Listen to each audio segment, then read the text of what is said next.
提到俊老人的睡眠习惯，打呼肯定名列前茅。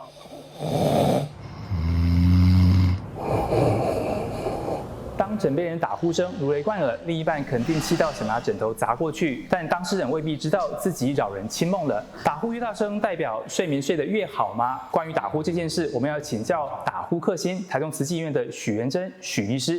许医师你好。主持人好。各位观众大家好。许医师，你有被太太抱怨过打呼太大声这件事吗？我本人没有被抱怨过。很多人是不知道自己打呼哦，打呼越大声是代表他睡得越沉越好吗？其实打呼它跟我们睡眠的深浅不一定直接成正相关，你还是要看发生打呼的位置。有些人刚睡觉他就马上打呼，有些人睡觉睡到半夜的时候他才开始打呼。每次都是太太抱怨先生打呼，那为什么打呼的都是男生啊？打呼其实最常发生在中年男性，可能会合并有一些肥胖的问题啊，睡前喝酒的习惯，会吃宵夜啊，这一类人他都比较容易发生打呼的情况。女生会打呼吗？女生其实发生打呼的比例只有男生大概不到1/5，有些时候是他呼吸的声音比较粗，比较明显，家人会觉得说跟过去睡觉的时候声音不一样，才会来求诊说，我自己到底发生什么事情。我有一个朋友的小朋友，他才念国中就开始打呼，声音还不小。年轻人打呼跟中年之后的打呼有什么不一样？最简单的分类方式，18岁以前跟18岁以后。18岁以前会发生的打呼，绝大多数都会跟身体的结构有关系。从鼻子吸气经过喉咙到气管这一段路上面，它有发生阻塞的现象，气流经过这些阻塞的地方产生震动的声音，就是打呼。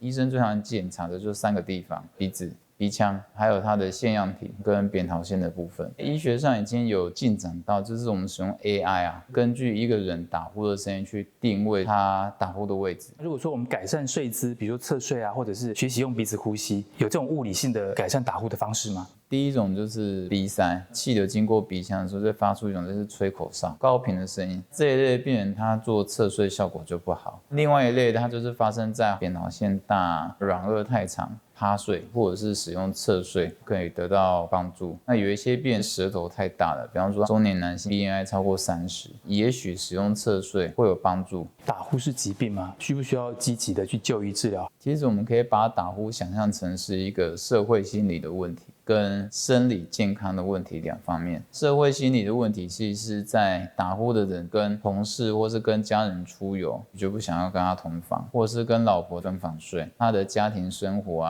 就受到影响，跟社会的参与度下降，比较容易有负面思考，或是有一些忧郁的情形。生理的部分，如果是肥胖的问题，或者是一些新陈代谢症候群，高血压控制比较不好，或是过去曾经有一些脑中风或是心血管疾病，我们就会建议他往睡眠呼吸中止症候群这边去做思考。睡眠呼吸中止症有点像是归集大法，它会致命吗？如果是一个病态性的呼吸中止，我们要观察到至少要连续10秒以上。目前研究是发现，有些人10秒，有些人20秒，甚至1分钟，一次呼吸中止时间越久，日后它发生心血管跟脑血管疾病的风险就越高，像高血压、心脏病、脑中风这些是危险因子。所以它本身不会致命，但是它所产生的后遗症会致命。非常谢谢许医师导正打呼的迷思。打呼不止影响到枕边人跟自己的睡眠品质，更可能危及身心健康，真的别轻忽。健康桥梁，感谢您的收看，我们下次见。